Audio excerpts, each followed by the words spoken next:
Now here is the point. The conclusion that I'm making to you is, and we'll finish with that. We have to finish with that.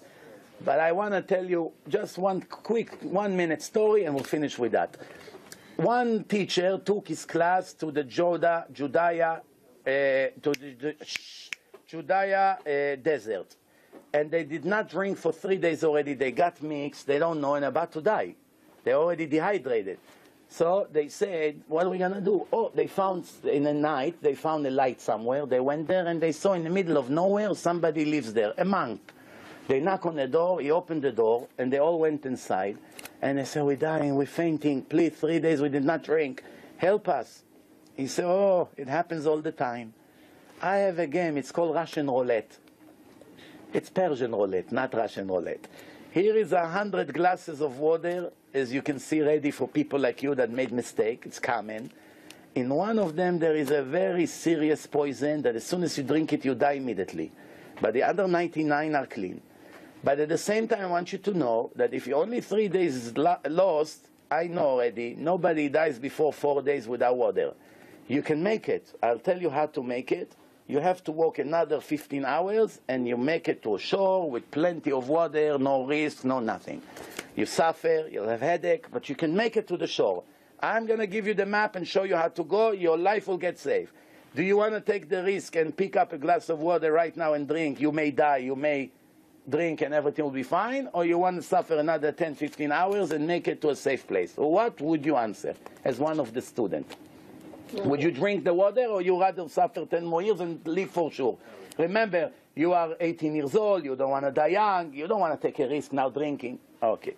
I asked this question many times in my career, and so far, besides one fool, everyone told me that they will go to a shore, better to suffer 10, 15 more hours than to take a risk and die right away.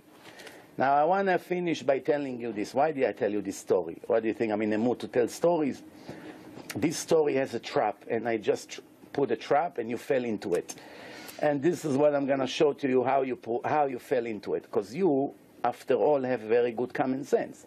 Because you answered the right answer. No clever person would drink from that water.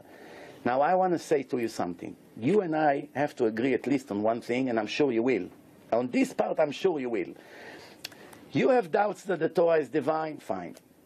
You have doubts if the oral Torah? Fine. You have doubts about the age of the world? Fine. It's all of that, no problem. One thing you have to agree with me, that there is at least 1% chance, from 100%, that the Torah is from God. You say yourself, I don't know, maybe it is, maybe it's not. Prove to me, I'm not sure, I can prove otherwise. I don't know, maybe you're right. You say, it cannot be proven, fine. But you have to agree that there's at least 1% chance that the Torah is divine. Based on that formula, if the Torah has 1% chance to be divine according to your opinion, according to me, I know 100% it's divine. But according to you and many other skeptics, they have to agree that to give 1% for the doubt. You cannot swear on your life or hold the Sefer Torah and swear on your children's life that the Torah is for sure not from God. You're not going to take that risk. Maybe it is. There is a chance. Based on that little chance in your mind right now, and I'm sure you have that chance, you owe it to yourself after 50 or 60 years of your life that you lived against the law of the instruction to go full force, to not to leave the room, to sit with a world expert and to come to me back with proofs that the Torah is not divine. As long as you did not do it, you must keep all the laws of the Torah for the 1% chance that God did command you to do it. Why? Because if that 1% will turn into truth, you are destroyed for eternity, and I don't want to even talk about the suffering that you're subject to if you continue to live your lifestyle. And for that 1% chance that I'm right, you must sit as a clever human being and don't leave the room. Not care about business and movies and vacation and Gandhi and none of the things. You only have to sit and say, I must prove 100% that the book is not from God. Once I do it, I can go back to drive on Shabbat, to smoke, to eat pork, whatever you want to do. But as long as you have that 1% chance, you cannot take the risk. Nobody, for water, to die, person wants, big deal, he died. How many years we live here? I'm talking eternity. The 1% chance they're poisoned in the water you did not drink. For 1% chance. Big deal. So you cut your life by 50 years. You live 20 instead of 70, 80, whatever. We're talking about eternity. There's verses in the Torah. You keep my mitzvot, I will reward you and your children for eternity. It's verse in the Torah. Eternity means forever.